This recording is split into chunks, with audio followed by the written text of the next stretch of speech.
The Go Radio Football Show with Scottish Gas. Watch live at 5 p.m. weekdays on YouTube. Join the conversation on 0808 17 17 700. Talking Scottish football first. So it's down to Hearts or Celtic to lift this title. Rangers effectively went out of it last night, losing 2-1 against the Jambles. Andy Walker is here, who lifted the crown with Celtic. Mark Guidi, who's been covering it for, decades. Mark, last night, Rangers in the first half looked, well ahead, but the one goal wasn't enough. There was a turnaround in the second half. Yeah, Rangers really should have had it sewn up. They should have been able to see the game out, Paul. Very, very similar to the circumstances of the game against Celtic at Ibrox, where they were 2 up, come off at half time, thought the job was done, and paid the price the second half. And Hearts absolutely dominated them. Credit to Derek McInnes, he changed it. Danny Rohl, yet again, been questioned tactically for not reacting and not be able to see a game out. And now, Paul, Hearts clear favourites to win the title, and Danny Rohl fighting to save his job. Andy, how did you see it last night? Yeah, just managers can make a difference, and that's exactly what Derek did at half time. Rangers were completely dominant, and I thought they might have been able to hang on, if not add to that 1-0 scoreline. But credit to Hearts. I mean, every time they have gone behind, and they have done recently, especially against the likes of Motherwell, against Hibs, albeit with a two-man advantage on that occasion. But last night, 1-0 down, and the manager stayed really calm. And I think when you look at Hearts, they've just got the players who can handle the big occasion. Time and time again, they have shown it against Rangers. They've shown it against Celtic.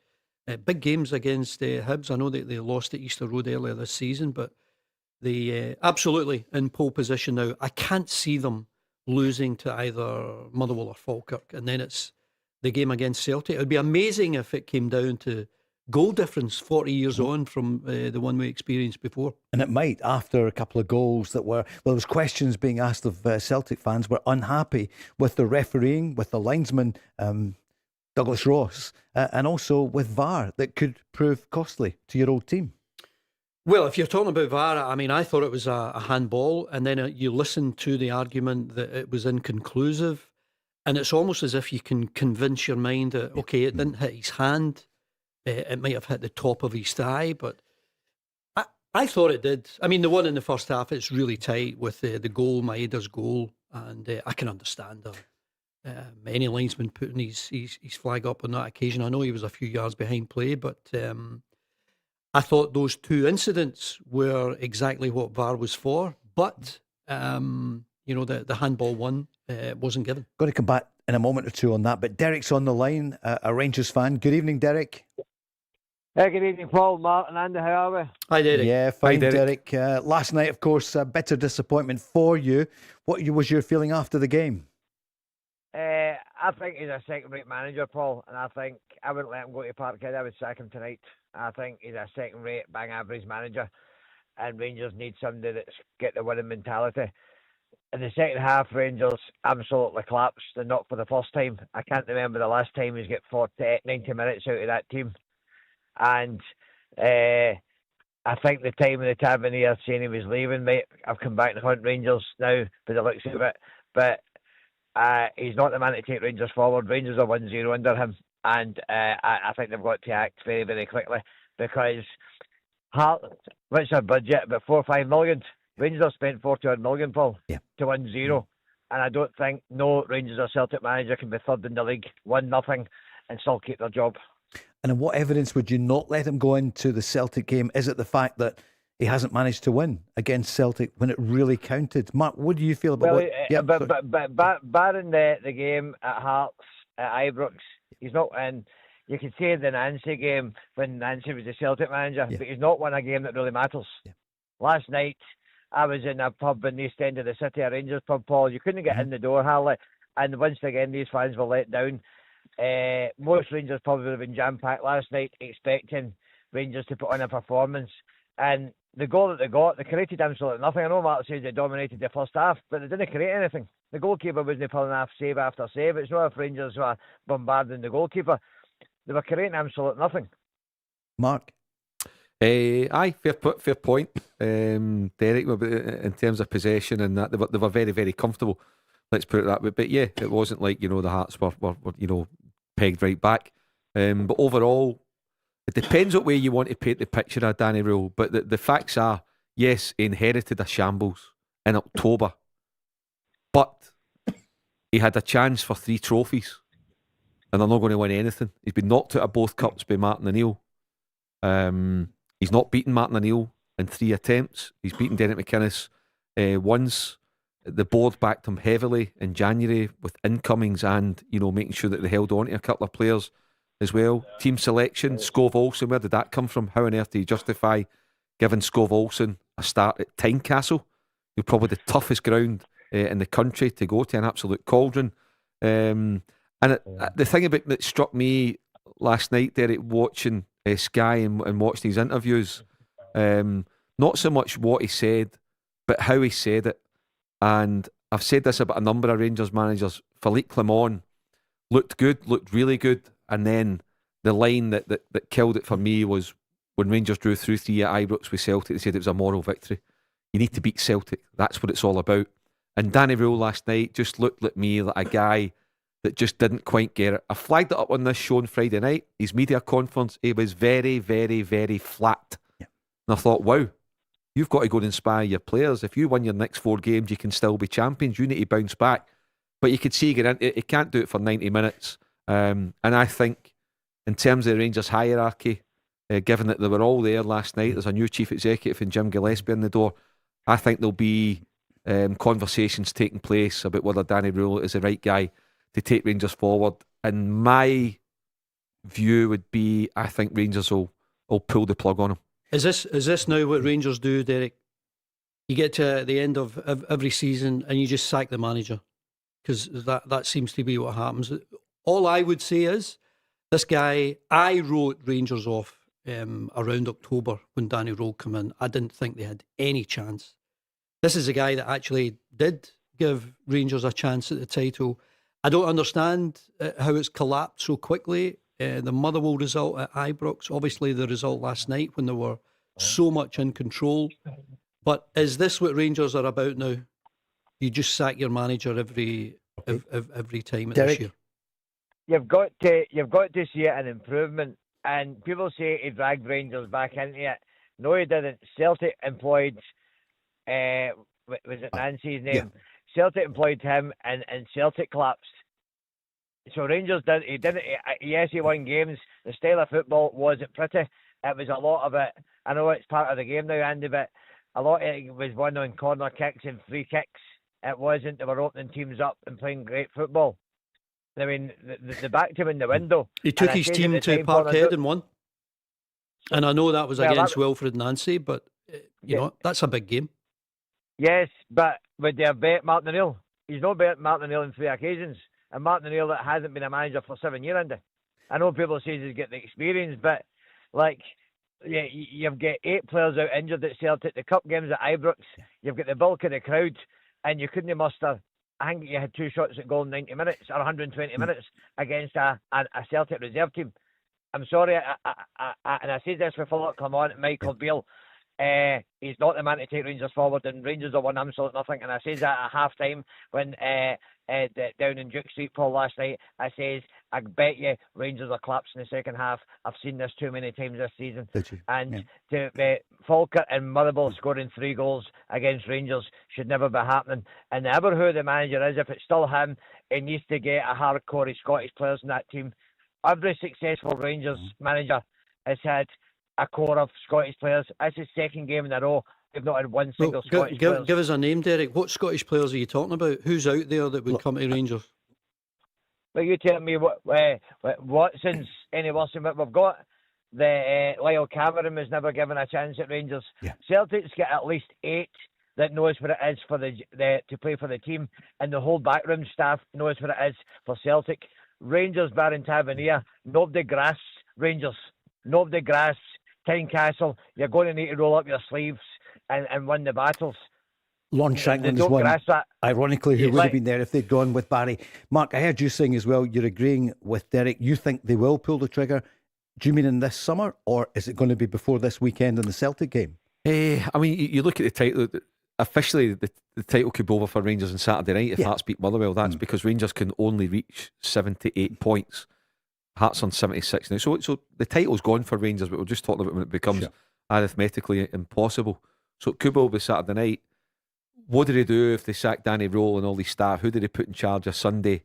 And there's still pride to play for. There's still, you want to go and try and, the Rangers supporters, I'm sure Derek would think, well, if nothing else, at least go and stop Celtic from winning the title and do Hearts a turn. Maybe that's a mentality. Maybe they don't care. I don't know. Derek would tell us. I don't think they'll pull the plug before Sunday, Paul. But certainly, if Danny Rohl loses on Sunday, that'll be 3 games played after the split. His 4th attempt at trying to beat Martin O'Neill, who's not inherited a good squad, not been given the tools to improve the squad. And that would mean Celtic would still have a right good chance of winning the league. I think they could pull the plug on Monday morning if they lose at Parkhead on Sunday. And if they do, who would you want, Derek, as manager? Derek McInnes, or if Millwall don't get promoted, Alec Neil. Okay. I mean, Derek McInnes. Well, Derek's been asked before. I don't know if that ship has sailed. He's obviously on the verge of winning this title. They're obviously big favourites now. I don't know.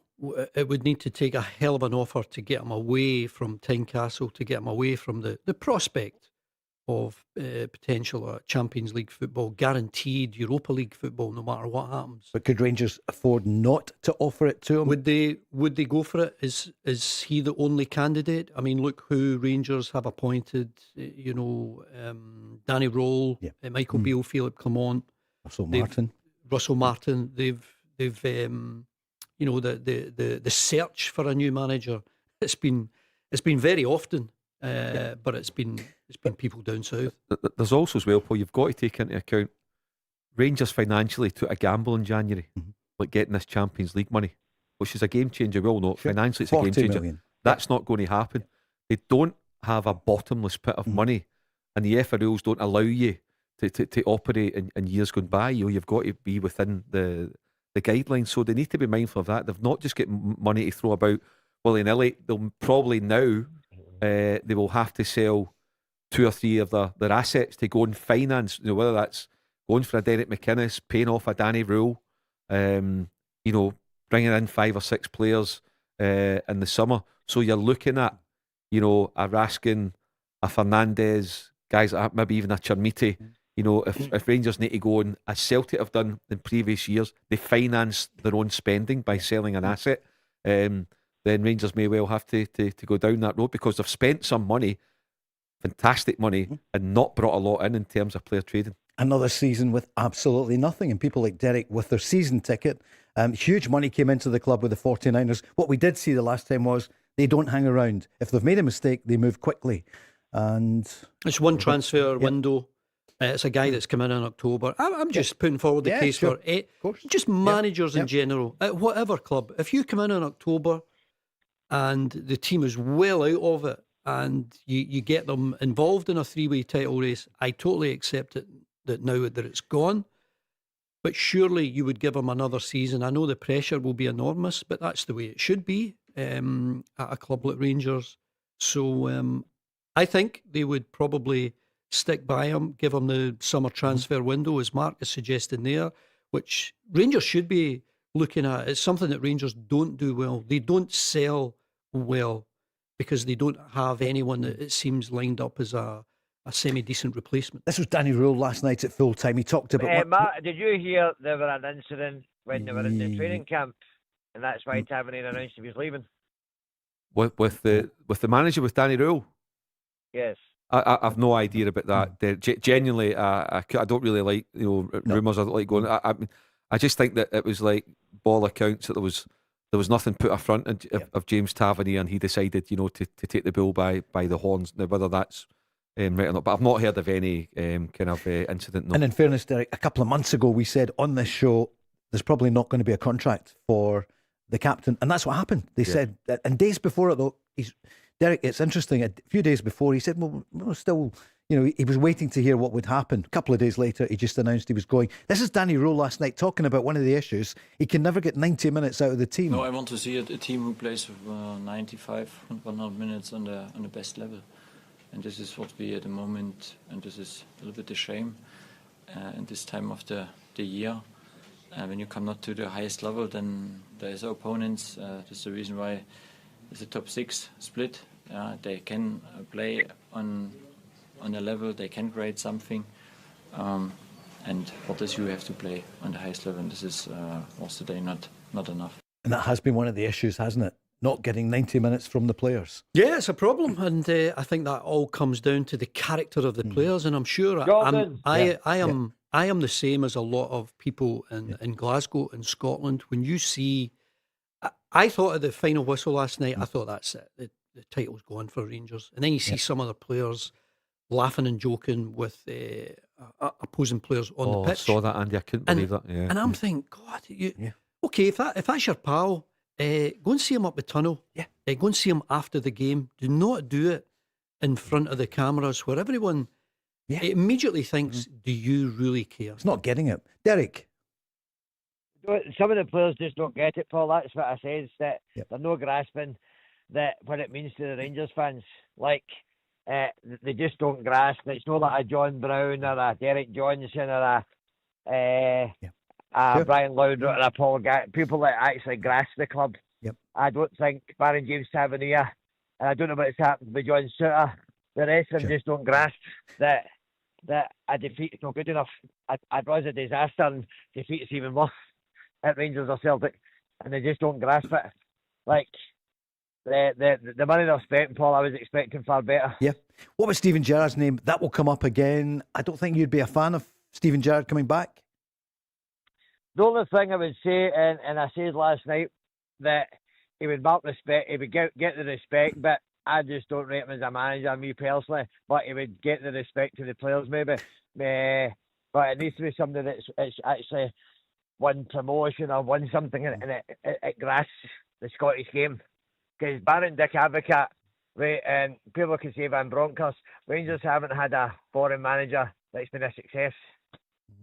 Here's Derek McInnes. You said that he would probably be your choice for the next manager. He spoke last night after that massive win for Hearts. It's only an advantage if you win your game. You know, I think we all need to play the same game. It's such a pivotal week.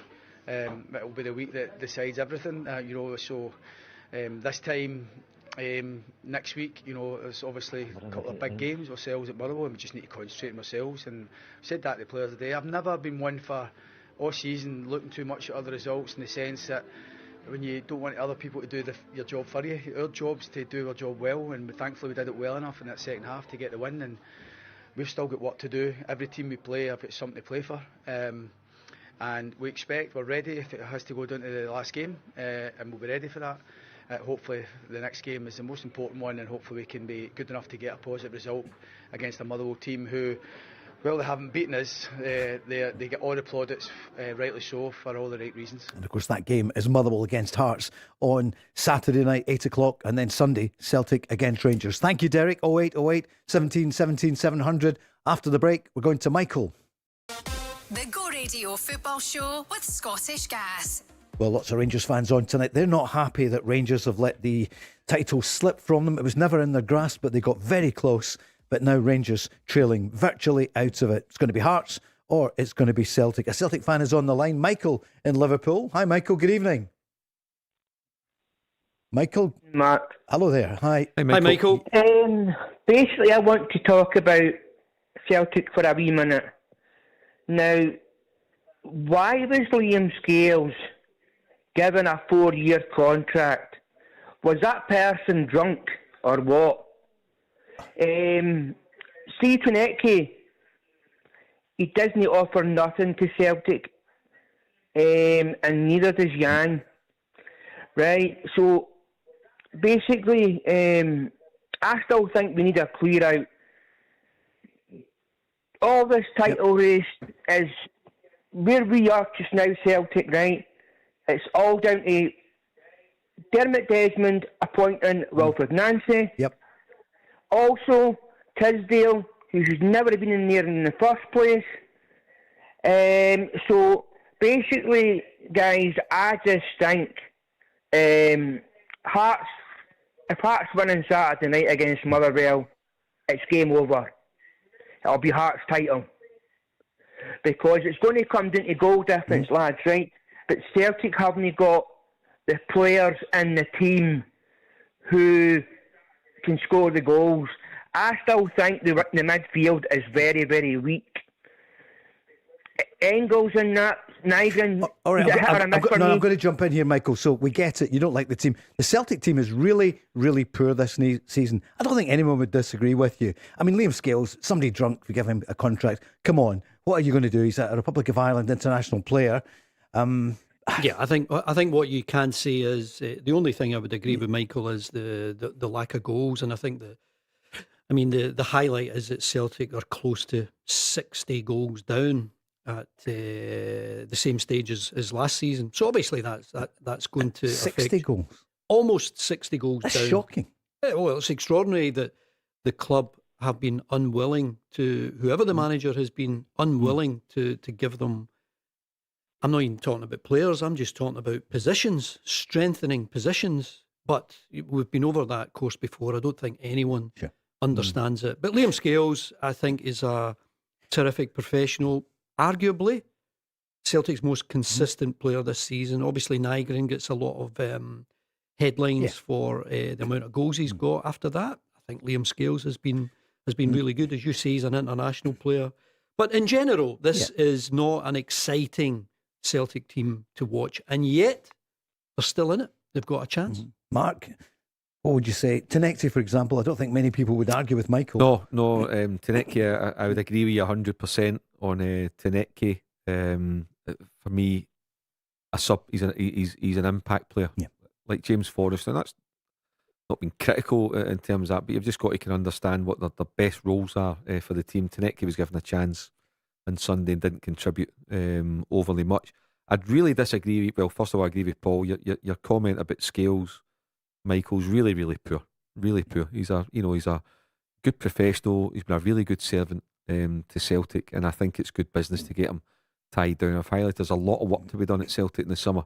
So getting your Scales and your McCowns and your Forrests, you want to sign players of great respect that are going to be starters ahead of them, but that will be the focus. Get 5 or 6 top players in the summer, and then you're sort of filled round the edges. You can't do everything at once. Yang, I don't agree with you in Yang. I think Yang's a really good player. I think he's improved. I think he's made a really good contribution this season to where Celtic sit at the moment in terms of still being in the hunt for a double. And where I'd also have sympathy for the likes of Yang is part of the success that Celtic have had, and all good teams have, are partnerships all over the pitch. Like your right back and your right winger. So you remember last season, Alistair Johnson and Kuhn, terrific. You know, it was Greg Taylor and Jota, Greg Taylor and Maeda. You had really good partnerships. So Yang's not had the benefit of that because, Johnston's been injured for most of the season. You've maybe had young Donovan or Ralston get in. So we need to take that into account. But I think that Martin O'Neill's made a big difference to Yang's game, and I think he's got a part to play between now and the end of the season. Mark, what did you think at the weekend? I'm going to come back to you in a minute. Hold on just now, Michael, because you went straight in there. You've got some good points, but you're over the top in what you said about Liam Scales. No, but in my opinion. Liam Scales. What do you see in Liam Scales? Right, he's average player for me. Okay. Well, who's better at the club?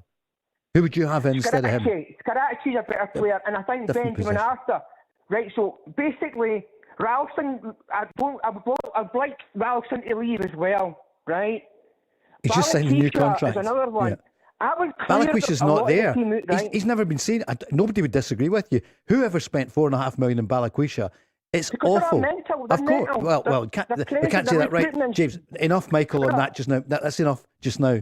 They're not mental, but they've gone so off the boil. Listen, there's still a lot to play for your team, so I'm trying to get something constructive here. We're going to hear from Martin O'Neill today, but I want to ask you, Mark, about it's going to be goal difference, possibly, right? Could be on the last day. And we said a couple of weeks ago, Kenneth was the first one to say Celtic could win all their games, Hearts could lose only the Celtic game and still win the league. That's right. And what about those decisions by the referee and the VAR at the weekend? That Celtic can't be happy with some of that. Well, I mean, I think Newell's goal, I don't think should stand. I think it is conclusive that you can see, arm/wrist was used, which means, it shouldn't be a goal. You can see by Newell's reaction, he's not expecting the goal to be given. I mean, Dermot Gallagher on Sky on Monday morning agreed with the referee in the VAR's decision and tried to justify it by saying, oh, look at Liam Scales' action. He's closest to it, and he's perhaps willing to put his hand up to stop the ball, but ignored the fact that right beside Liam Scales, Tynecastle, the goalkeeper, is screaming for handball. He's got the best view of the lot. Yep. So Dermot Gallagher, wrong the way he tried to justify it. The goal should have been given. So Don Robertson on VAR in that circumstance is there to help David Dickinson, and Don Robertson has failed in his duties. But the clearest incident on Sunday, Paul, was that Celtic should have had a penalty kick for the shove on Nygren. That's as clear a penalty as you'll see, and I think there's a realisation within the SFA that that's the case. And I would imagine internally, Celtic, in terms of the players and the football department, are very, very angry because of those decisions that went against Celtic, and for exactly the reasons that you highlighted 2 or 3 minutes ago, Paul. This title could come down to goal difference, and that could be very costly. I think we've seen a number of high-profile cases, pretty much for every club, where you're looking at it and you almost can't believe the outcome. But the clubs pay for VAR. They obviously want a better standard. I think you've got better referees and maybe some people who are better suited to VAR. I think it is a specialised sort of environment. It's an interesting one where you've got a VAR and a VAR, an assistant VAR. So you might get a difference of opinion. You might get an agreement. But how could they get that so wrong at the weekend? Even Chris Boyd on Sky at the beginning, excuse me, admitted it probably was. Paul, it's one of those ones I just don't understand, but it doesn't sit alone. You could rhyme off half a dozen examples of you're actually looking at it in VAR, and you might be looking at it another half a dozen times, and you're thinking, wow, they've still gone the other way. And sometimes I think you only need one look at it, and you can just disagree. So there's been a lot of cases this year that has left me baffled. But clubs pay for VAR. They want better standards. I think you've got a good man in Willie Collum. I think you've got, for the avoidance of doubt, I don't think anyone is making any decision to favour one team in particular. I think there's maybe an over-reliance on VAR with some on-field decisions.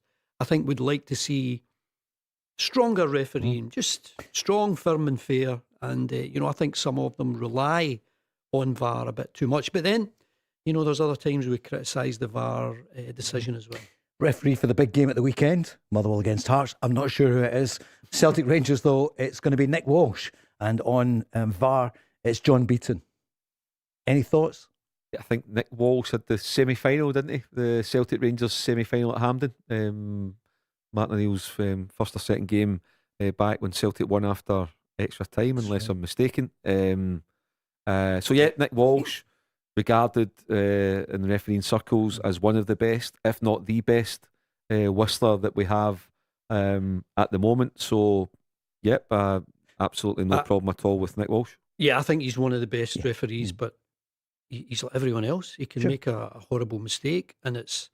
I thought this was what VAR was for. VAR would be able to pick up a horrible mistake if you have strong, firm, fair refereeing on the field of play. I don't mind controversy. Nick can look at an incident and think that's a penalty. I can look at it and say I don't think so. It's controversial, but you can almost understand a referee's point of view. You might not agree with it. And I thought that was what VAR was for. Listen, Nick, you made an absolute mess of it. Come over and have a look. But it was ignored, wasn't it? The Campbell tackle on Nygren. There was hardly any chat about it whatsoever. Yeah, it was flagged to VAR, and flagged. VAR had a look and decided there was nothing to see here. Move along. But Paul, it's I don't care which team you support or where your allegiances are. That is a penalty kick all day long.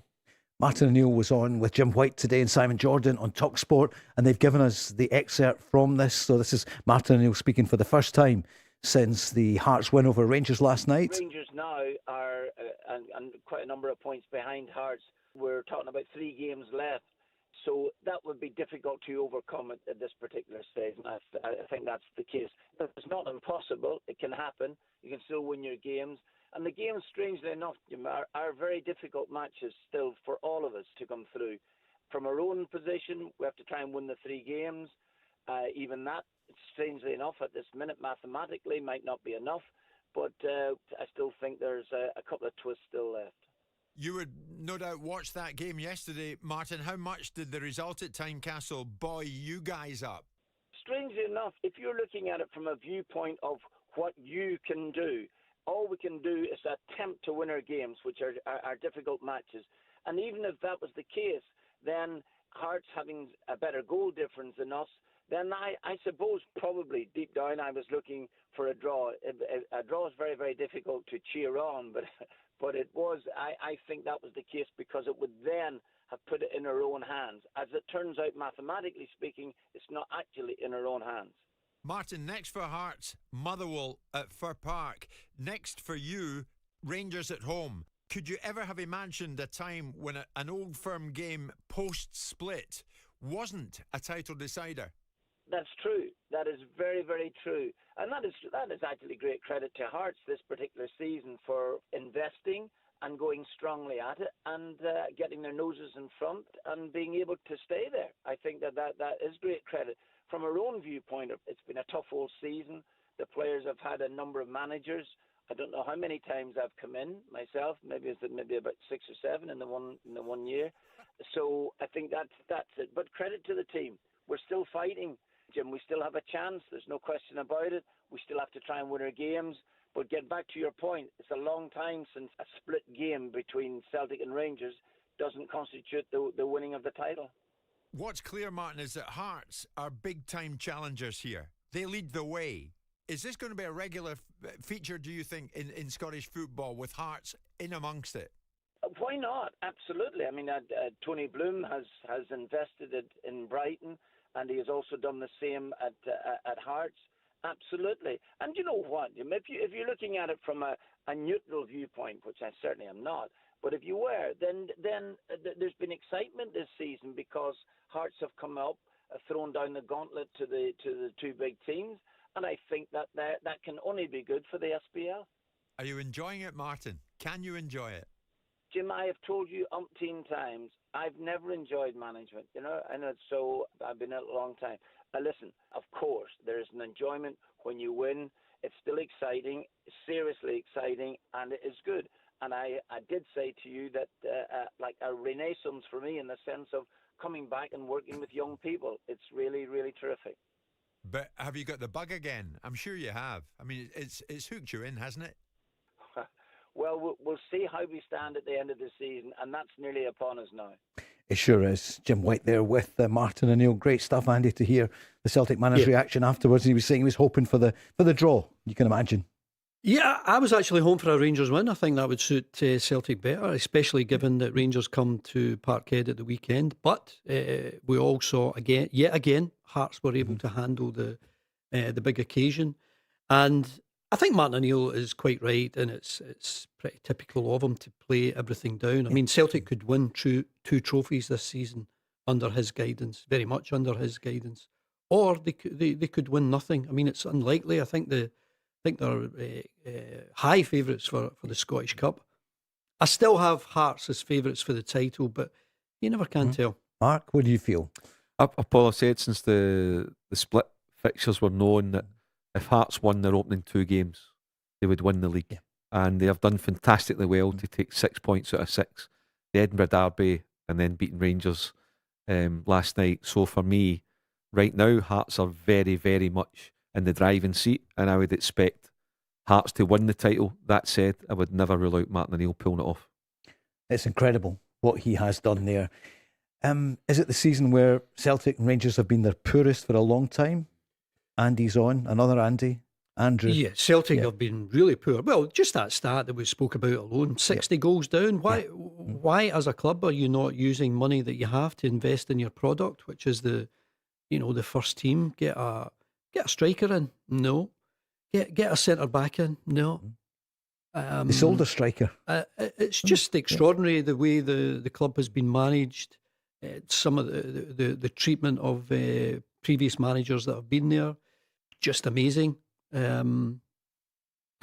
really don't know what to make of the leadership or actually who is calling all the shots. Manager of the year. You were there the other night, Andy. Oh, great. Yeah. How was it? Wonderful night. And I thought good winners, Derek McInnes, if you call it now, the fact that he's got Hearts in this position, terrific. But I do think whoever wins the title should be the manager of the year. So it'll either be Derek or Martin O'Neill. And player of the year, Braga, absolutely no qualms about that. I think over the course of the season, he's been a game changer. He's delivered on the big occasion. He's given Hearts a lot of points from his play, and a worthy winner. But Kingsley and Shanklin last night as a striker, Yeah. yourself, Andy. The Shanklin's finish, class. finish from Shankland was, I thought, out of this world. It was a beautiful strike. It was his left foot. He's got no qualms about taking it on his left. It was drilled low. He hit the target. I just thought it was a wonderful goal and very typical of Lawrence Shanklin. Michael, thank you for your call earlier. James is up next after the break. The Go Radio Football Show with Scottish Gas. Don't forget Champions League tonight, but also the playoffs. The biggest of which, of course, is Dunfermline against Arbroath. We'll go through all the games shortly because we've got Queen of the South against Stenhousemuir and Alloa against Airdrie. There's also Clyde against the Spartans and Forfar against Hamilton Accies. So huge for all these clubs in different ways, isn't it? Surely you can't see Arbroath, part-time club, beating Dunfermline. And I know that's a brilliant story. I mean, they obviously finished higher than Dunfermline, but the idea of a part-time club coming up into the top flight, it's amazing. Great young goalkeeper, of course, Aidan McAdam, local boy. But let's go on the lines. It's James is on now, a Rangers fan. Hi, James. How you doing? You all right? Yeah, we're good, thank you. How are you? Oh, no bad, no Hi, bad. James. The point I wanted to make, guys, was Rangers are very clearly in the position that we are in only because Celtic employed Wilfred Nancy. Now, if you think about the situation, if Celtic didn't employ Wilfred Nancy, he wouldn't have dropped the 12 points that he dropped. Rangers wouldn't have been in contention for the league. So that would have wallpapered over the cracks, and it would have allowed Danny Rohl to build for next season, and we'd have given him another shot this summer. But lo and behold, Wilfred Nancy dropped 20 points, allowed Danny Rohl to come into contention for the league, and it's shown him up for what he is. He can't get a result against Livingston, Motherwell, Hibs, Hearts, Celtic. We're ahead of Celtic, and they come out. What person in the right mind beats Celtic 2-0 at half time, and they don't expect Celtic to come out and go hard at you? I mean, I don't know. So I think because we have now been allowed to contend for the title, I think it's shown Danny Rohl up for what he is. Either it's the player that's there. I don't really know how to grasp it, but to be honest with you, I just think that there's something lacking, and I would like to know what's in Kavanagh's head at the moment. What is he thinking? Where does he go for here? I don't know where to go for here. I know we can't keep sacking managers all the time. I know we can't give them 5-7 million quid every year we sack a manager. We're going to end up with no money. Do you know what I mean? So I don't know what we do for here. But what I do think is one lesson I would say to everybody is, if Barry Ferguson would have got that job, Barry Ferguson might have his faults in some people's eyes, but one thing Barry Ferguson made it very, very clear, he would have brought Lawrence Shanklin to Rangers on a free transfer. Now, Lawrence Shanklin just last night turned around and rubbed Rangers' nose in it, and that's for the snobbery that we've got against Scottish players. So that's what Lawrence Shanklin done. We deserve that. James, you're throwing it all on Wilfred Nancy, and I think you need to look closer at home. I mean, Russell Martin did not do himself any favours. That's an entirely a Rangers appointment. No, that's not what I'm saying. I'm not throwing anything on Wilfred Nancy. What I'm saying is, because Celtic employed Wilfred Nancy, he dropped 12 points. That allowed Danny Rohl. That's why Rangers are contending for the title. Not because Danny Rohl's done any great work. Not because he's any messiah. We're only in there because Wilfred Nancy dropped points. So I'm not putting anything on anybody. Let me ask you what I asked the earlier Rangers caller. It was Derek. Is this what Rangers do, James? It doesn't go well. I mean, the guy's not even had a season. He came in October. And you sack him at the end of the season because of absolutely, he's due some criticism. But does that mean you Well, sack him if he's due criticism? No, I'm not saying I'm not saying sack him, Andy. What I'm saying is I don't know where to go here. And I know I just said I wouldn't sack. We can't afford to sack a manager every year and get a brand new one every year. We can't afford that.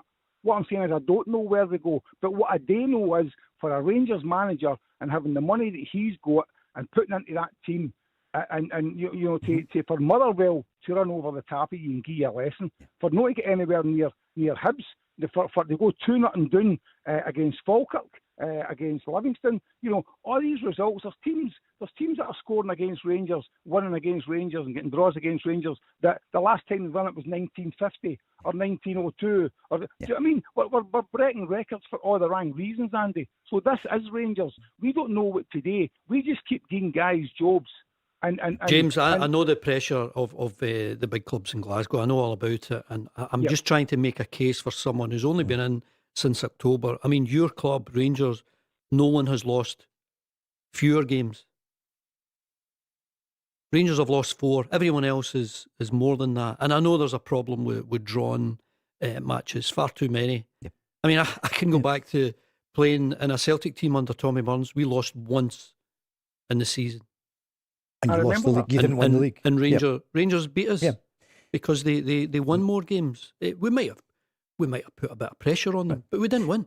Mark, James is talking a lot of sense though. He is measured because so Russell Martin spent 28 million net. Okay, so the new owners, it was 28 million was the net spend in the summer, and that was obviously Russell Martin. Danny Rohl had, what was it, 10, 12 million in January, thereabouts. I know it was loans and all the rest of it. So it's 40 million. And Andy, I get your point. You can't keep sacking managers, but American-owned companies will till they get the right thing. I'm not saying they will with Danny Rohl, but they've got a real inflection point here now. What do they do? Because they don't believe he's going to be a winner. Is there no way you can give him a chance? I think there is, but you can hear a lot of Rangers fans saying it's not going to change. I mean, Celtic should improve. They might not, because there's nothing coming out of Celtic. I thought the noise from Rangers, I don't know what Mark thinks, but I thought the noise from Rangers fans when they said, we want rid of Giovanni Van Bronckhorst, I thought that was wrong. I thought he had something. Yeah. And I thought they pulled the plug on him far too quickly. And they probably regret it, Mark. Giovanni Van Bronckhorst is kind of the identikit manager that Rangers want. Somebody that can win things and get your player trading model moving. So he did. He won a Scottish Cup. Sure. Okay, he lost to Celtic. That was an unbelievable team that Ange Postecoglou had.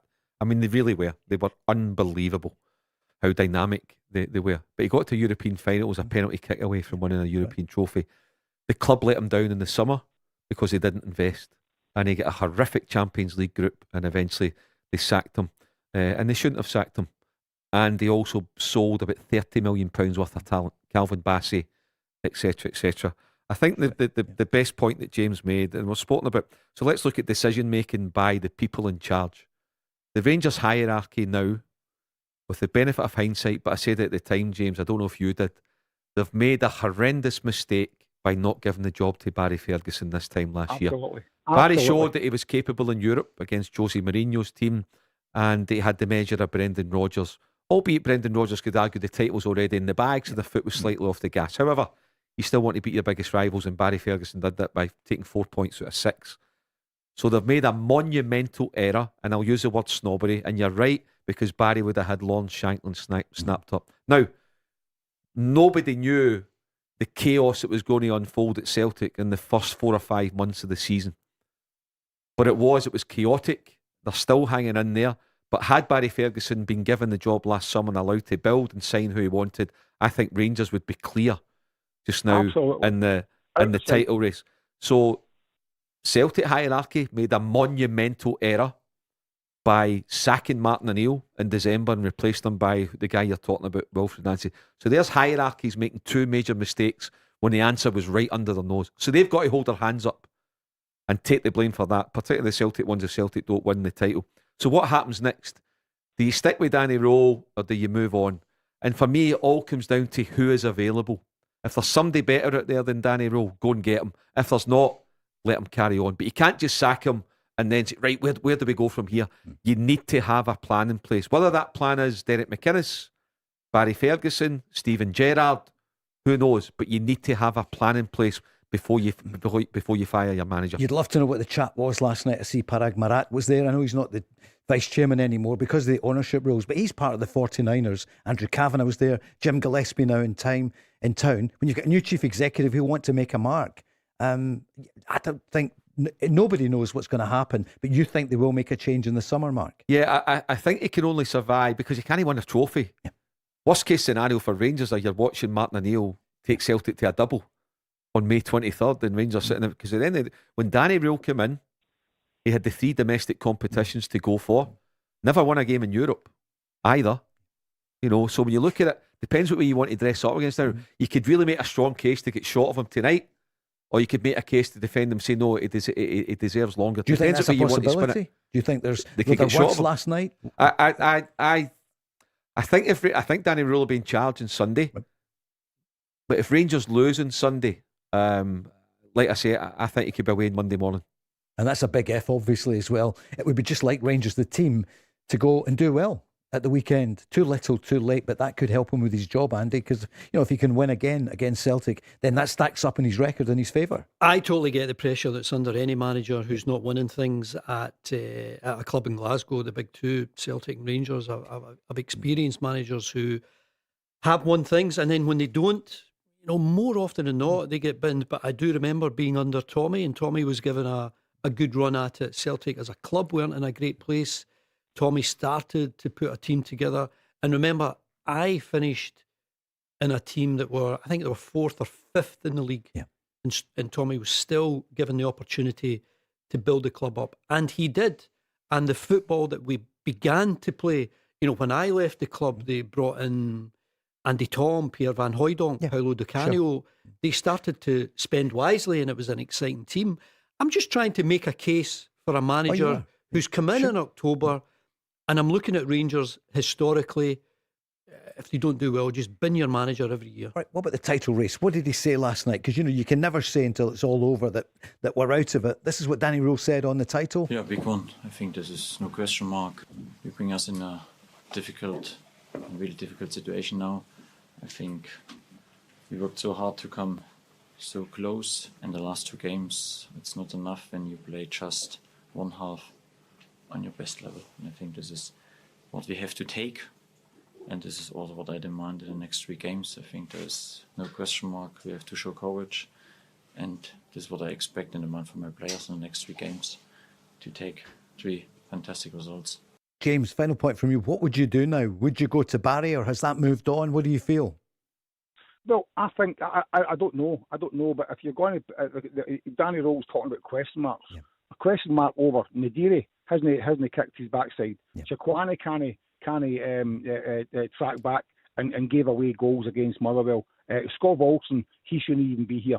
So Roman's brilliant. I've not got a complaint. Why was Scott Olsen play? I have to tell you, I was on with Barry last night and with Charlie Mulgrew, and my first question was, Barry, Scott Olsen? What? Exactly. Why? Exactly. I don't get as I say, Danny Rohl saying the question mark is over these players. Question mark's over him. He brought 4 guys in, 3 of them can't kick their backside.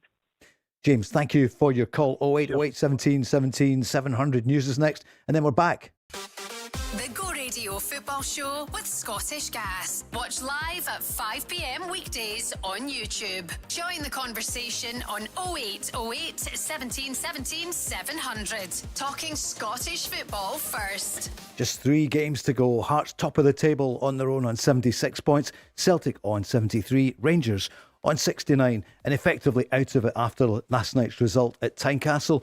Look, in the first half, they looked to be good. Dujon Sterling getting the goal that counted, but then 2-1 for Hearts.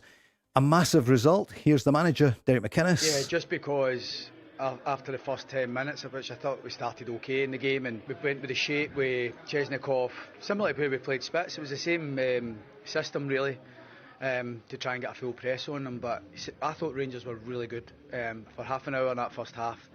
I thought their movement, rotations caused us problems. We didn't lock on, we didn't stop them getting started at source. I thought their movement from the middle of the pitch and the top end of the pitch spooked us. And half time couldn't have came as quickly as it did for us. We knew we had a big 10-15 minutes ahead of us at half time. I would then go back to the original system that we started with. to try and just get a foothold in the game and to try and ask the players to take more responsibility. We've got top of the league for being taking responsibility a lot better than we did in the first half. I didn't think we passed the ball. I didn't think we showed enough composure. So the system, it wasn't a change of system that won the game, helped us turn the game, but it was a change of approach and a change of mindset to take a wee bit more responsibility. Wing backs up to full back. Spittle gave us an extra passer and a runner from 10 with Chesnikov. And we started to get more touches. We're better players, started to get more touches. And then the spaces started to develop a wee bit for Shankland and Braga. Gives us a bit of encouragement. And both goals were obviously very good finishes for both lads, both experienced lads, and came up trumps just when we needed it. And it's now swings to the last 3 games, not least the last game, Celtic against Hearts. But it could be over before then, but maybe not with Martin O'Neill in charge. Robbie is on, a long-time Celtic fan. Hi, Robbie, good evening. Good evening, Paul. I'd just like to make the point to Andy about Celtic. Hi, Robbie. Obviously, the title race as well. How's it going, Andy? Hi, good. Andy, I tell you what it is. I'm looking for Celtic to win the rest of their games, obviously, and we've got Rangers next. Now, here's what I'm hoping for, Andy. You're probably going to be the same as me.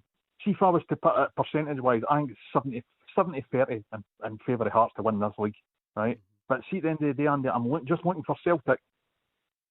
The obvious is that they've got to win the game against Rangers. But see if Celtic are 2-0 up in the first half, Andy, I'm looking for more goals, because at the end of the day, as much as Celtic need to win, Andy, I think that it's not as if it's 8 or 9 or 10 goals, it's 5 goals. And I mean, if Celtic can, I'm looking for them really to come out fast against Rangers, because I don't know how they're going to approach the game, Rangers, Andy. It's like, are they going to be deflated if they get knocked out the title race? That's quite possible. Or are they going to want to kind of, go and stop us winning the title? It could be a bit of both. I mean, it could be happening. They're just Robbie, we're going to go to Parkhead. Robbie, I can remember. What do you think, Andy? I can remember playing for Celtic, and we had a poor side, and we were going to Ibrox, and everyone was tipping a 4-5-6-0 for Rangers, and we got a 1-1 draw, and we were really disappointed because we should have won. I have absolutely no doubt Rangers will want to win. And I know that this is a team that's not really based on, the Rangers teams that I played that were predominantly Scottish, with Richard Gough and Stuart McCall and Ali McCoy, guys like that. But they will want to win. I'm shocked that Celtic are still in it. I'm shocked that Celtic have scored almost 60 goals less than at this stage last season, and they're still in it. And I just wouldn't rule out Celtic getting a result at the weekend, but my goodness, it won't be easy. And there'll be a lot of Rangers supporters, I'm sure. If they can't win it, they'll want Hearts to win it. Robbie's on. I'll come back to you, Robbie. Right, looking at Celtic then being positive, Mark, what are Celtic capable of getting a couple of goals against Rangers to improve the goal difference, take it down to 3? Now we don't know what's going to happen with Motherwell Hearts. But what about Celtic? Iheanacho, would you start him? What about James Forrest? What do you think Martin O'Neill will do? Well, first, just on that Iheanacho point, it's a great point, Paul. Looking at the evidence of the previous 2 games, Falkirk and Hibs, I would not start Iheanacho. He's not got the engine to go more than 45 minutes. He scored a brilliant goal on Sunday, but then you see him not taking the ball in, looking as if, come on, you want to see more dig, throwing him more effort when Celtic had a wee bit, they could have backs to the wall the last 5 minutes. A goal. Yeah, so I think Martin O'Neill has managed that beautifully by deciding, no, he is coming off the bench, go with Maeda as your number 9, then moving him wide. So that's a formula that's worked. I don't think he changed that for Sunday. You're right, the mindset for Celtic, the beauty of playing second, if you like, is you know what Hearts have done. So you can't, okay, do we need to go a bit gung-ho? Do we need to try and really put Rangers to the sword? But let's not forget as well, Robbie, we'll double check here, but I know for sure it's been at least 6 league games since Celtic beat Rangers. They've won the 2 cup competitions this season, the League Cup and the Scottish Cup. But in terms of league fixtures, it's been at least 6 games since Celtic have beat Rangers. It was. Wow. Which is so it's 19 months ago. Wow. The last time Celtic beat Rangers in the league. So honestly, if you could give me a note, I think I'm like every Celtic supporter. You'd sign up for a 1-0 win. You want the 3 points right now, and goals are a bonus. Even at this stage in a game against Rangers, goals are a bonus. Right, what would you do with the team as well? And I want Robbie in this. Mark, would you do? Tynecastle surely doesn't start. In fact, he gave away the free kick which led to the Hibs goal. Yeah, it was needless. It was off needless. the top of my head. Yeah. Yes, aye, Sure. yeah, absolutely. So, No, you don't there's 3 start games to go. It's a No. title here. Paul, you need ability to go and win, but like I said about the Rangers' performance last night, and what concerned me, and I flagged up on Friday, is that battle, that desire, that get your sleeves rolled up. So I think picking a team to save your life, that's what I flagged up on Friday night. I think if you're Martin O'Neill, you do that. Off the top of my head, Sinisalo is a no-brainer, and goals. Alistair Johnston looked the part. So you've got him, you've got Kieran Tierney as your left back. And for the record, I think Kieran Tierney's been Celtic's player this season. Scales and Trusty. Obviously, then you've got Callum McGregor. You've got Maeda as your centre forward. You've got Yang on the right or left. So your shouts are, who's one of your wide men, and who's your 2 centre mids beside McGregor. Engels, Oxlade-Chamberlain, or Nygren, top scorer. Where do you find a place for him? I don't know. These are all questions that the manager will need to find a formula to come up with the answer to go and win the game on Sunday. Robbie, what would you do? We're putting him in the full starting 11. Did you notice that Mark Guidi there didn't mention Rio Hatate's name? But no wonder, because he's not been seen for 5 weeks, and I'm happy about that, because at the end of the day, Rio Hatate, as much as he's got all the quality in the world, and he has got all the quality, but I said this to you before, Peter Gant a wee while ago, Paul, you maybe mind of the call. Hatate is just no reliable or consistent enough. He's no wonder Martin O'Neill was. I kind of had his great second half at Ibrox when he changed the game, dropped deep, and he started to dictate things.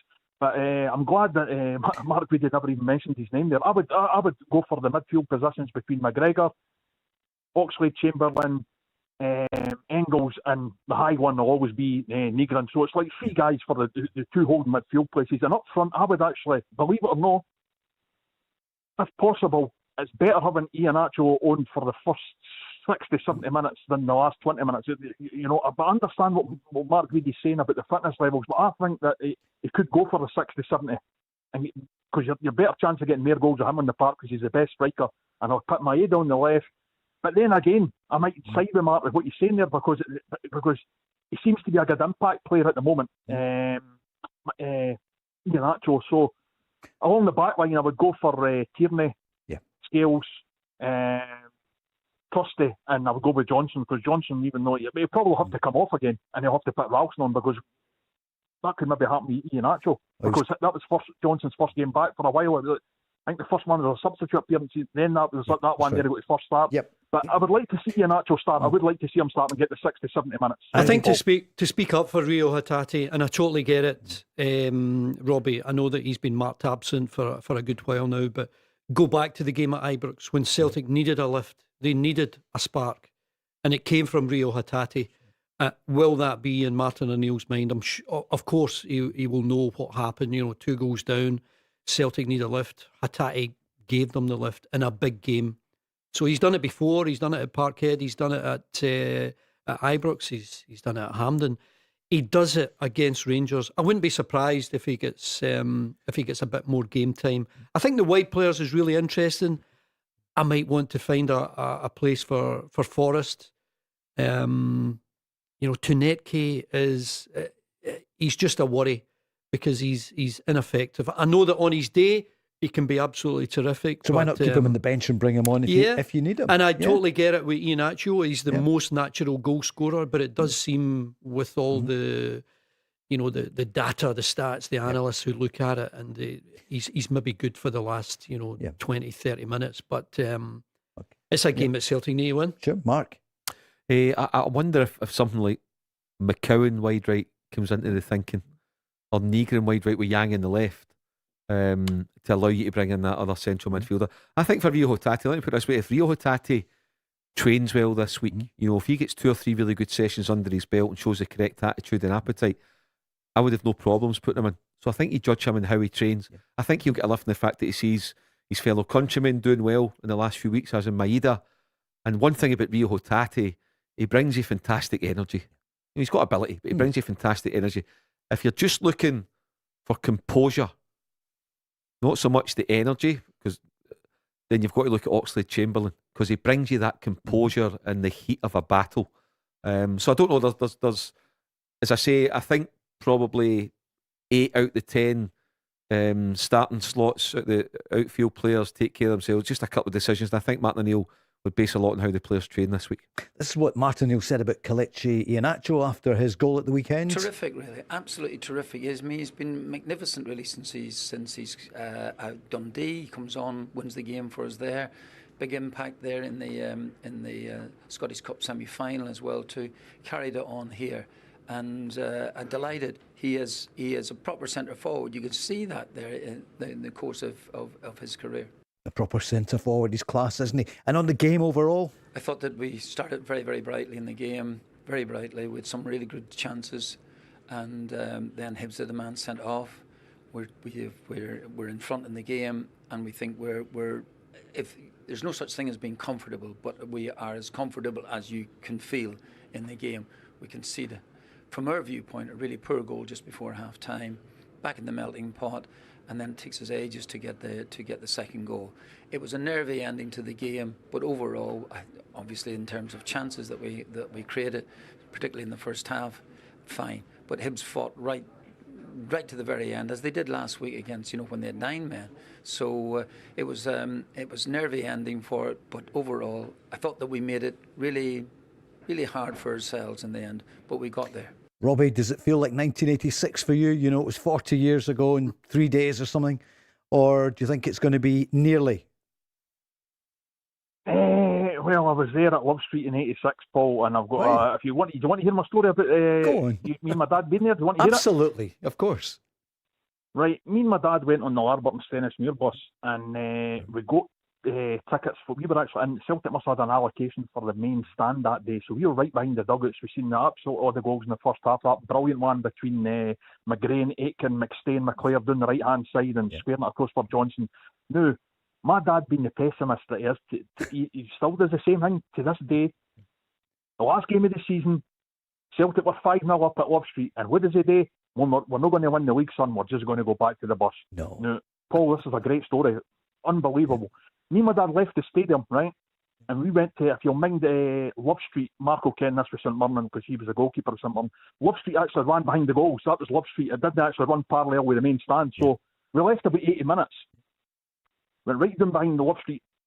That's behind the goals where all the Celtic fans were, or the TV away to the left hand side if you're watching on the TV. Yep.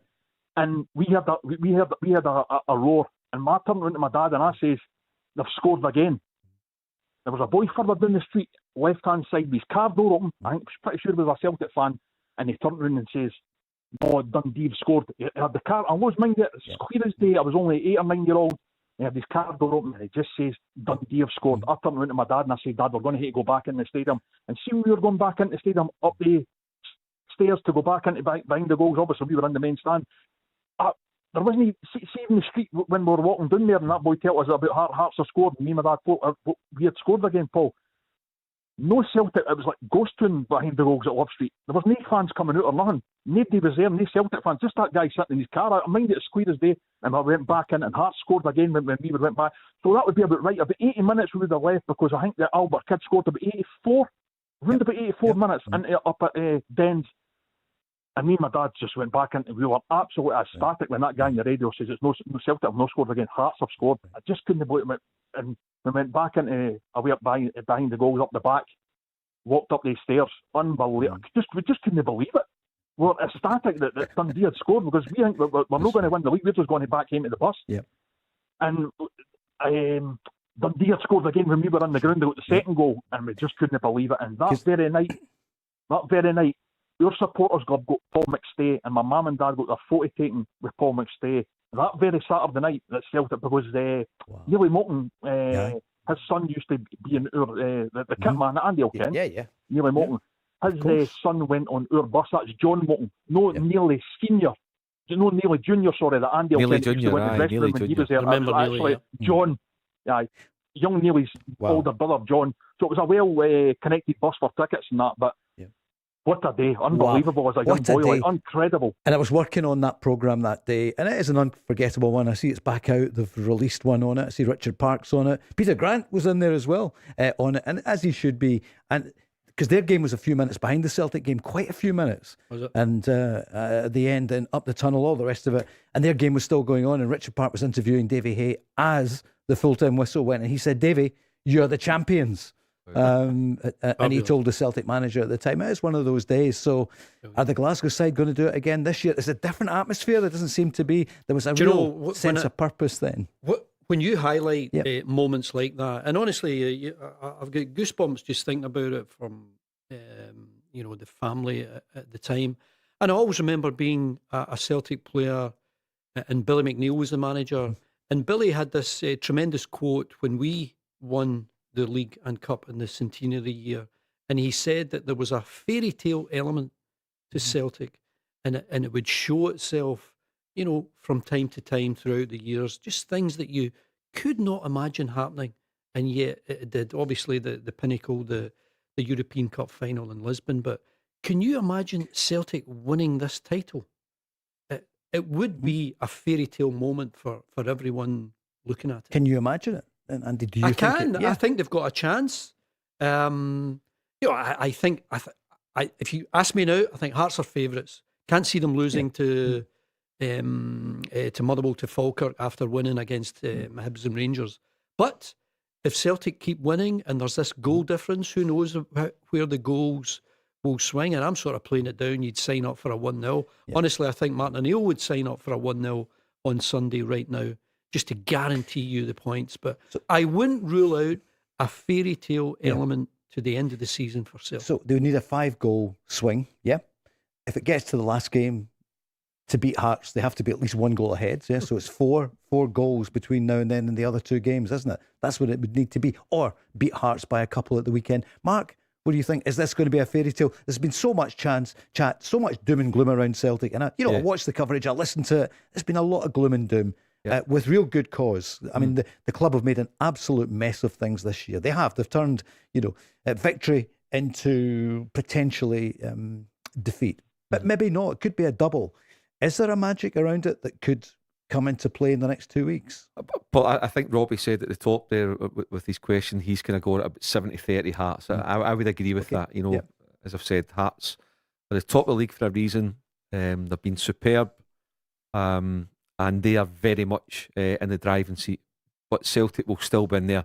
If Hearts slip up, Martin O'Neill and Celtic will take advantage. We don't know how the next 2 fixtures for both clubs are going to spin out.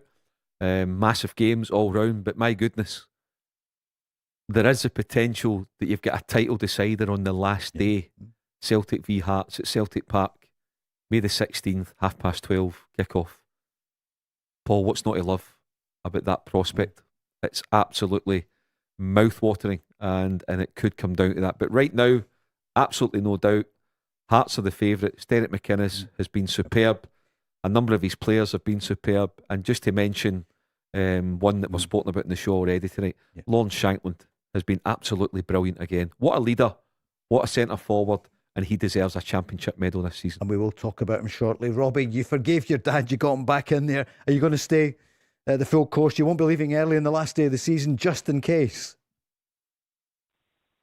Paul, it's just I don't know if I'll be gone, but my dad's still like that to this day. And actually, when I think of Love Street, it makes me laugh, because he still sits in that North Stand lower if I get a ticket for him, and he can't wait. He hardly ever stays to the end. And the rare occasions that he does, I've got to say, Dad, just fight the end. So when you go away back to Love Street, it would have been about 80 minutes, because there's I think 2 or 3 minutes behind the goals at that day. And that was my first season going to see Celtic. Right. And I just want to say, Andy Walker, I just want to say one thing to you, Andy. See, that centenary season, you were absolutely brilliant. No, you'll probably admit that McAvenny was maybe the more complete sort of kind of striker. But I can tell you, I can tell you, he's so proud of being the second top goal scorer that season. Yes. But Andy, I can mind even I was at most of the games that season. Yeah. See that? You might be this game. I think it was the first handful of games. You scored, there was a cross came out, and you scored against your former team, Motherwell, with a diving header. You mind that goal up at the Old Rangers end? What a goal! I remember them all. Fantastic. Oh, what happy a goal! Days. You were brilliant that season. You were Thank you very much. You're very kind. Robbie, great call. Thank you so much for your points about this season and memories of Well, May 1986 seems like yesterday. Paul, Rangers fan next. What's he thinking? You heard Derek earlier on. You heard James. Rangers fans not happy with good cause. That's next. The Go Radio Football Show with Scottish Gas. With Andy Walker and Mark Guidi, loads of calls coming in tonight. Some Celtic fans on speaking about what might happen. Hearts as well. We've heard from Derek McInnes. We'll hear a bit more. We heard from Martin O'Neill in the first hour. Jim White, great interview on Talk Sport. Jim getting that award last week with Simon. That needs to be us next year, guys. Maybe not the Tuesday night edition. I'm kidding. A lot of people are on tonight enjoying it, enjoying the show. And been good tonight, eh? Really plenty. enjoyed it. A lot of good Great calls coming in. Yeah, really enjoyed it. If only we had a host. Yeah, well, exactly. Rob will be back soon as well. Surely it must be time. Let's go on the lines. Paul is on, major contributor to the programme, huge Rangers fan. He goes to the games. Paul, good evening. I can only imagine how disappointed you are. How are you feeling now? Still gutted, Paul. Yep. That's what let me on the show. I'm not going scattergun. This is my thoughts on it. See what the guys think. I said to you last time I wasn't happy with Danny Rohl's approach to the Motherwell game. I think the leadership group in Rangers needs decimated. Tavernier's gone. Butland, question marks. John Suter can't even get into the team. If that's your core leadership group, that raises questions. Danny Rohl's tactics, he brings Scoff-Olsen out the blue into a key critical game. That's got Clermont-esque all over it. Doesn't know what he's doing. Paul, I've went through all that. I said to you about acid tests. Motherwell away, 10 men, blew it. Hearts away twice earlier in the season, blew it. Celtic, cup games, Martin O'Neill, worst team is Celtic in the last couple of decades, blew them. The guy doesn't have the managerial appetite to be a Rangers manager. It's plain and simple. Now, you'll say, what do you do, sack him, start again, blah, blah, blah. I'll put my mortgage on it now. If we keep Danny Rohl in charge, a fortune will be spent, probably, and we'll be back round to the same cycle that happens every year at Rangers, round about October, November time. League's gone, can him, bring somebody else in you. So, my thinking about it was, Fairwell's gone, Patrick Stewart's gone. I think they were major blockages to Kevin Muscat and Gerrard. I'm absolutely certain. Maybe Mark knows a bit with the media and everything else, but I'm certain of it. I would be going back to Muscat and Gerrard and saying, guys are gone. You're going to have sole control over the running of the Rangers. We do have a sporting director, if I'm right saying that. I know the guy Stig Bombay is there. But we don't have a permanent sporting director. I'm wondering whether this has been aligned, that they've been thinking about something like this, because I'm telling you now, I'm pleading to Rangers, don't put your eggs in one basket with Danny Rohl, because see, yesterday, Paul, what sickened me as a Rangers fan was the amount of Rangers guys going round, and Andy and Matt might have a different opinion to me, right, but going round and fixing the cramp of the Hearts players, Nasser Jigger at the end, laughing and joking with the Hearts guys. I pay good money to go to Rangers, like many of your callers that phone in, Paul, do. And the guys agreed with you, Paul, in the first hour. I'm telling you now, that wouldn't happen with Celtic. Yep. It wouldn't happen with Celtic. That's mentality. And what annoyed me with Danny Rohl as well is there's no mentality issues. Either is. There is mentality issues at Rangers. And I'm telling you now, Paul, he is not the manager. I know Andy said to me the last time he was on the show, you can't just keep sacking managers. Well, modern day football has changed, something I don't like, and the modern day football now is, particularly down south, look at the guy for Chelsea, go on, Real Madrid do it, you've not getting the titles, you can. I'm telling you now, Rangers need to keep, and Chris Boyd said it, that's a guy who played with Rangers, you hire fire till you get it right. It's going to have to go that way. I don't want to do it, but we can't keep going through October, November time, getting new managers in, and I'm telling you now, Danny Rohl is not equipped to be the Rangers manager. In my opinion, as a Rangers fan, he's not got the nous, and he's not got the managerial experience. He did well, he got his 13 points back, but he never got us over the line. And a true Rangers manager, or a Celtic manager, or a world-class manager, or whatever way you want to call them, they're the guys who get you over the line. And Danny Rohl has failed so many acid tests. It's game over for me. I don't know Mark, what you guys think. What's your considered response to Paul? You can hear it. He is measured there. Yeah, I mean, that's what when you look at it, we've highlighted this many times. And I'll use the word sacked. Rangers sacked Barry Ferguson for less last summer. Barry Ferguson showed more than what Danny Rohl's shown. Yep. So, but they'll say, look, it was an interim position. So yeah, but they sacked him, Paul. They decided not to go with him. He beat Celtic, progressed in Europe, and showed that they had a bit about them. But the team let him down at times as well. The Motherwell game, the Hibs, the first game, he must have been scratching But him his as a head. manager, him as a manager showed it. You look at tactically what he did as well. His substitutions. Okay, so you look at that. Right in his very first game, made a change after 20 minutes when they're 2-0 down to Kilmarnock. So you look at Danny Rohl on the other hand, asleep at the wheel against Motherwell, not spotting the danger. Yesterday at Tynecastle, outdone tactically by Derek McInnes. For the life of me, you're going to Tynecastle. The title is on the line. You're going to a cauldron. And you're talking about Celtic Park. For me, Tynecastle's a bigger cauldron, especially under those circumstances last night. And you decide to play Skov Olsen from the start. How on earth do you justify that? And I know Chris Sutton leathered James Tavernier for the equalising goal from Kingsley, but for me, Skov Olsen's more culpable than James Tavernier at the goal. Other things that he said, Paul, I agree with Jack Butland. Time to go. Time to move on for Jack Butland and go and find a new goalkeeper. And for Danny Rohl, Kevin Muscat, I don't know. Craig Moore's obviously heavily involved. Perhaps that ship sailed. But you're right. If you're going to go to whoever's out there, Muscat, Gerrard, whoever, then yes, give them as much control as possible. Do you think 100%? I'll just go back to my point, and I think it's 7 months. Is that really enough time to judge someone? Oh, how did Wilfred Nancy got on, Andy? Many days did he listen, get? Celtic got 33. I totally get it, Paul. And football management, even at this level, it's absolutely brutal. You don't get any time.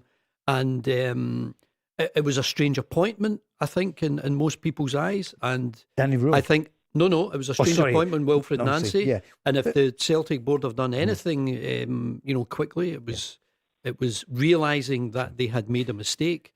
But in general, this is what happens at Rangers. You don't win the league and you get binned.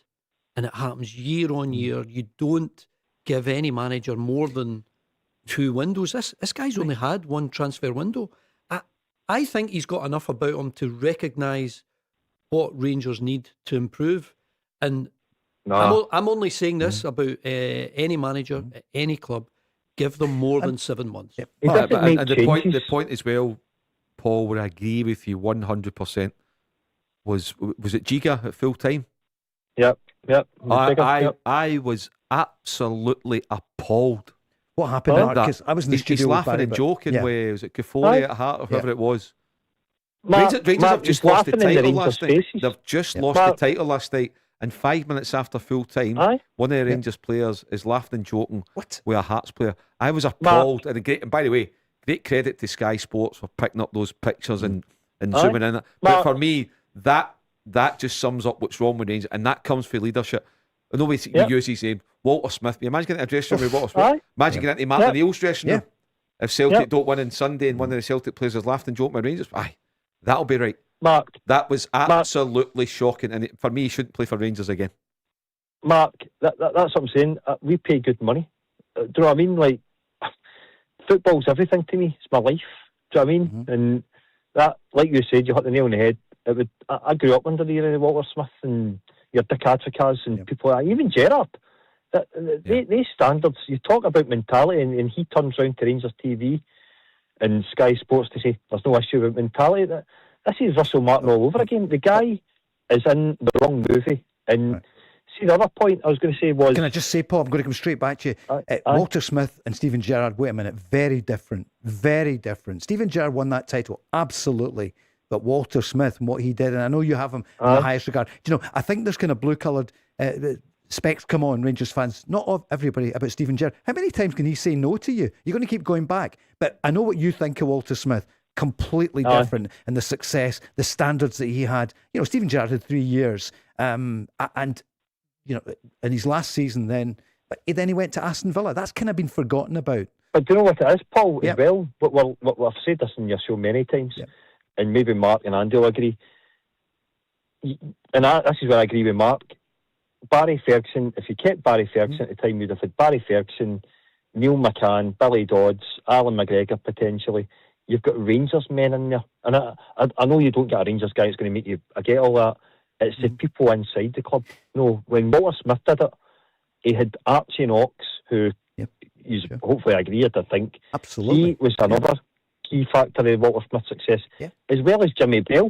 Do you know what I mean? So we've lost a lot of the characteristics. There's no one in there. This is what gut wrenches me. But there's a kind of snobbery. So a Rangers fan earlier, I don't know if you heard James, and he used the word snobbery. I think in the media as well. I watched it because I was sitting with Barry, 2 or 3 times a week, and when it came in, I heard somebody that we all respect saying, when the word came out, it's going to be Barry Ferguson, said, no, I don't think so. I don't see that happening. I think there was a kind of people didn't, when you talk about Barry as a player, people go, he's one of the great Rangers players. I think everyone would agree. But somehow in management, they weren't giving him much of a chance. And there was no outcry of people saying, give it to Barry Ferguson. Mark Guidi was the only one that came out and said, give it to Barry just now. Give him the contract into next season. You'd have had Vaclav Cherny would have been there. Lauren Shankland, he was a free. Mulligan as well. Exactly. The eye was in Luke Graham as well, I think. Maybe not at that point. There's no question. Now, Barry couldn't get a tune out of the team every game. And there was, remember that period where he couldn't get a win at Ibrox? Then he did get them. But look what he did against Mourinho. Look what he did against Brendan Rodgers. And then they've gone because they listened to all the, what was it I said in 2025, the year of the bluffers. The bluffers. Honestly. But Rangers now... Yep. Okay. Hey, sorry to jump in. It's like you said there, no changing things. Do you know what I mean? Like, I text my mate when I was watching the game. I didn't get to the away game, but I texted him. I said, this is my text message. I said, dare I say it, we've completely dominated Hearts. However, we haven't had used the killer instinct to kill Hearts off. Be careful. And my message was true. Again, I think Mark said it. He slept at the wheel. Hearts came out, and there's a good manager, Danny McInnes, did the half-time talk, made a tweak in the midfield, and Hearts overran us. What did Danny Rohl do? No changes again. Brings on a triple change for about, 70-odd minutes or whatever it was. It's too late. It's at Motherwell, bringing out your families. I'm sorry, Paul, I know I criticised Tavernier, right?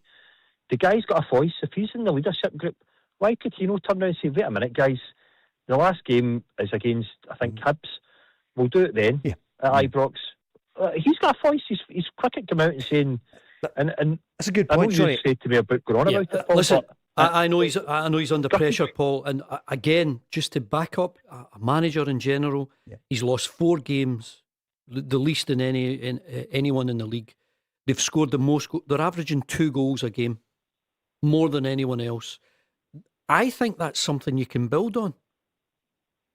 But he's losing the key. He's losing the key games. Totally get it. Totally get it. I totally get it. But Mark, is it enough every year? Just bin the manager. We're not winning the league. Just bin the manager.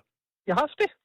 Okay. Chelsea do it. Man United do it. They all do it now, Mark. That's Andy. I don't agree with it. I think you've got to have time. I get that, but I don't want a head coach. I want a manager. You'd agree with me. Did Brendan Rodgers kind of run things at Celtic? He did until he wasn't allowed to. Point, and then he walked out because he was losing it. Yeah. Walter Smith.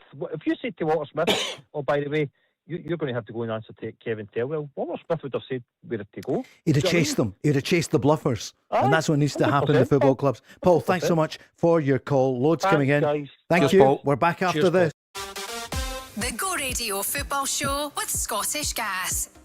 This time tomorrow night, Aidan McGeady will be here, along with Greg Stewart. So we'll have an ex-Rangers, ex-Celtic. Aidan was on at the weekend on Sky. He'll be here tomorrow night. So we'll find out what he really thought about things. Title-winning players. That's Greg right. with Rangers in 21 under Stephen Gerrard, and Aidan McGeady with Gordon Strachan and Martin O'Neill. Well done. Alex is on saying, I'm enjoying the calls tonight. He's a Rangers fan. We're absolutely gutted. No harm to Danny Rohl, but he's not got that killer instinct, is his feeling, and he thinks the club do need to move soon to get ready for next season, because this season has gone.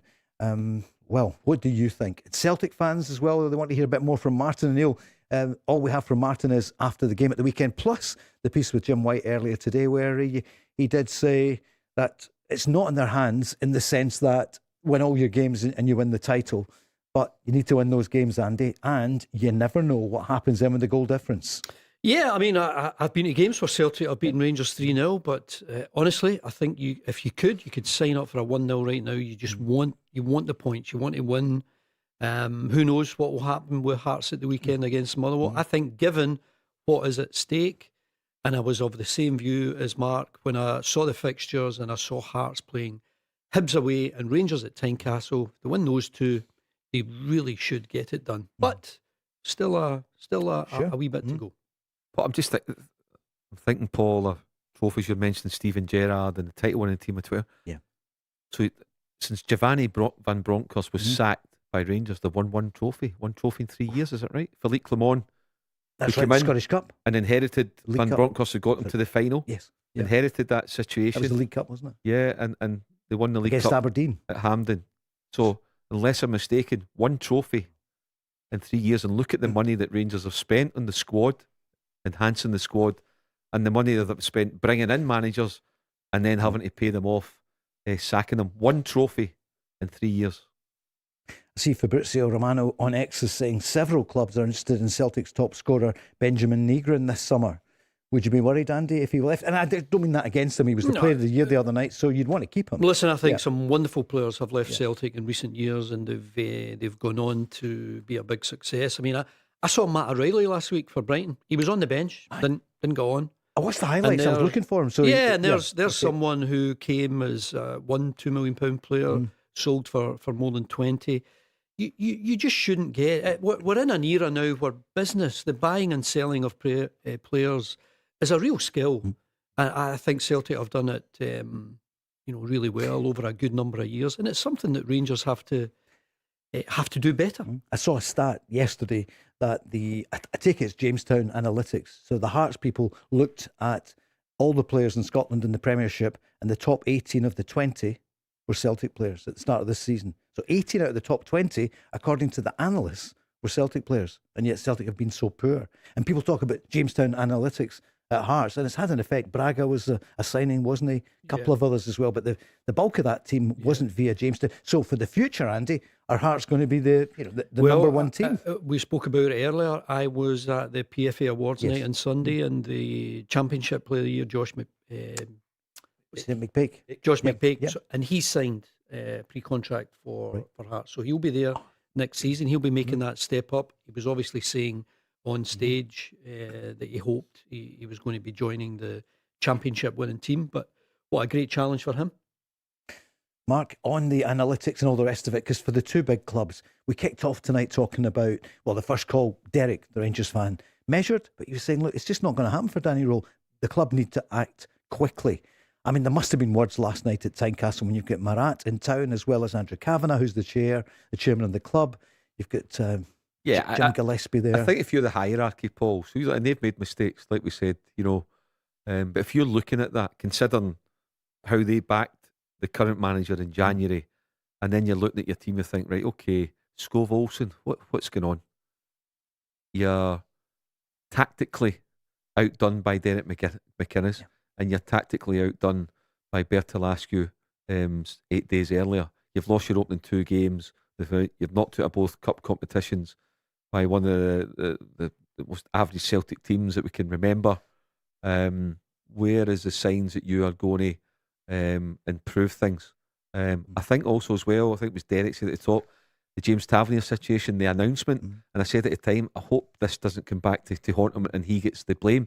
But again, Paul, you look at, we spoke about that word in terms of leadership and being in control of your dressing room as a manager. When your captain comes out and takes it upon himself to announce that he's leaving, as you head into the split and the title's on the line, you've got to have more control over that situation. Now, it might be James Tavernier's been hauled over the coals for doing it. Probably not. But what can they do? He's leaving anyway. I know, games. But still. But anyway, it gets to it. For me, Paul, looking at it, how he reacted to the defeat last night, how some of the players have reacted tactically, team selections, 2 goals up against Celtic, throwing it away. I would be making a change, to be perfectly honest. I would be making a change. All right, Rangers fans, this will continue tonight and tomorrow night as well. I know we're only Tuesday, but really everything now goes to Saturday and Sunday, Motherwell Hearts.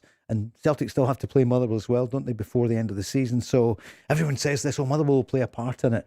And my goodness, they did against Rangers the other week. Would they do it against Hearts? Yeah. What's your feeling, Andy? Your old team up against the Hearts. Yeah, my feeling is Hearts will go and get it done.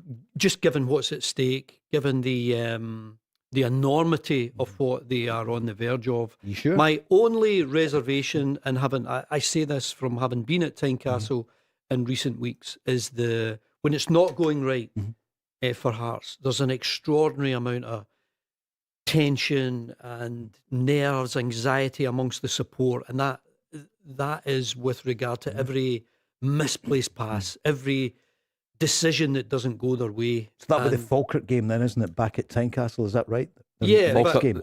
What I was going to go on to say, Paul, was it doesn't seem to be affecting the players because they can go a goal down and they do seem to have a mentality, okay, we can get back into this game.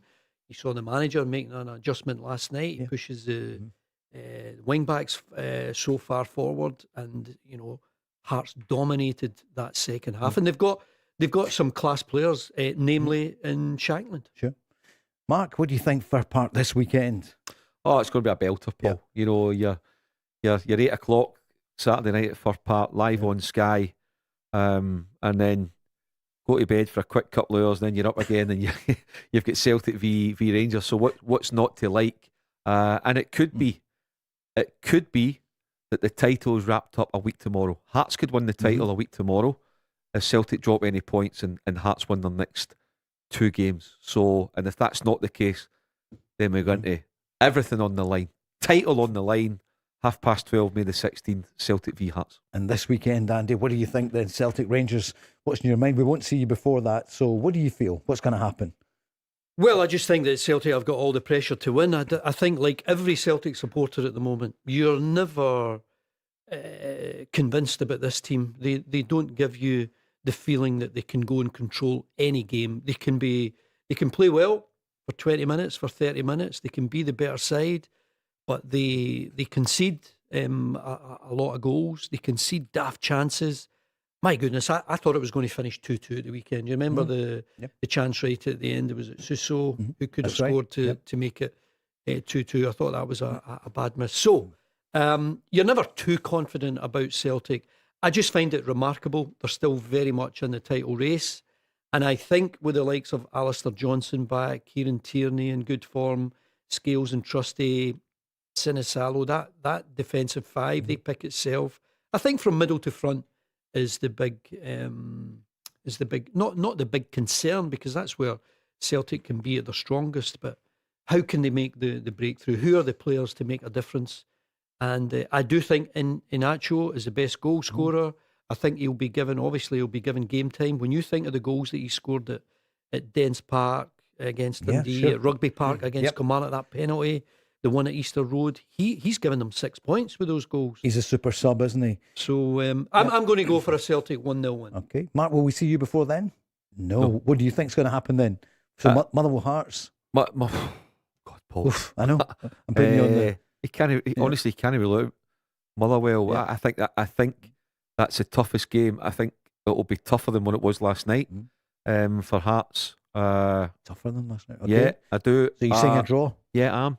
You are? Okay. I'm saying a draw on Saturday night at Fir Park, and I'm saying Celtic to win 2-1 on Sunday. And it keeps it going then, doesn't it? For if that is the case. Wow. We're going to the last weekend of the season for sure. It'll be marvellous. Nerves are going to play a part. Absolutely. Martin Neal was asked at the weekend, are nerves going to play a part for your team? Had we gone in still in front at half time, maybe a different issue.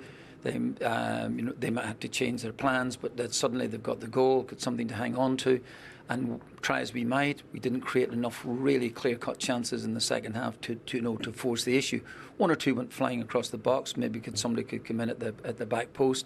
But overall, with a lot of possession that we had, we still didn't really create enough. And then Inacho comes on and wins the game for us. This time last night, 3 contenders for the Football Writers' Manager of the Year. One of them was Danny Rohl. Then they lost last night. His analysis of what happened? I think they dominate with the Hearts football, what we expect. And if you have not enough pressure on the ball, You allowed them to come in areas where they should normally not be. But you have still defend, I think, especially the 2-1. In this situation, when you make a stop, when the cross ball comes, I'm not sure how much is the percentage to score from this situation then. And this is not enough. We should be really angry about us today that we bring the opponent back. And this is what we have to learn very soon and very quick to make the next step. And Danny, if you hear it tonight, you can hear it. The fans are really, really angry that Rangers' chance of winning the title has gone. Thanks so much, guys. See you Pleasure, soon. Paul. Yeah. Thank you. Andy. Greg Stewart and Andy Aidan McGeady will be here with us tomorrow night. And keep your calls coming as well. Send in your points in advance. Thank you so much. Joe Day is next after the news. See you tomorrow at 5.